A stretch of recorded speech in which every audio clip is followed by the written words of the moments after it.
প্রতীক বা চিহ্ন সম্পর্কে। কি সম্পর্কে? গাণিতিক প্রতীক বা চিহ্ন সম্পর্কে।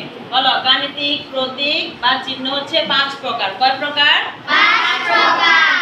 1 অঙ্ক বা সংখ্যা প্রতীক। 1 নাম্বারটা কি? অঙ্ক বা সংখ্যা প্রতীক। অঙ্ক বা সংখ্যা প্রতীক কয়টি? 10টি। 0 থেকে 9 পর্যন্ত মোট 10টাকে কি বলে? অঙ্ক বা সংখ্যা প্রতীক। 2 হচ্ছে প্রক্রিয়া প্রতীক। প্রক্রিয়া প্রতীক কয়টি? 4টি। প্রক্রিয়া প্রতীক কয়টি? 4টি। যোগ, বিয়োগ, গুণ, ভাগ। যোগ, বিয়োগ, গুণ, ভাগ। এখন হচ্ছে সম্পর্ক প্রতীক।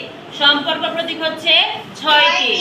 6টি হচ্ছে সমান, সমান নয়, বড়, বড় নয়, ছোট, ছোট নয়। বন্ধনী প্রতীক 3টি। বন্ধনী প্রতীক 3টি। এই যে এখানে আছে প্রথম বন্ধনী, দ্বিতীয় বন্ধনী, তৃতীয় বন্ধনী। অক্ষর প্রতীক যেমন ক, খ, x, y, এগুলো হচ্ছে অক্ষর। এগুলো দিয়ে আমরা কখনো কখনো মান প্রকাশ করি, কোনো রাশি বা মান প্রকাশ করি, এজন্য এগুলাকে বলে অক্ষর প্রতীক।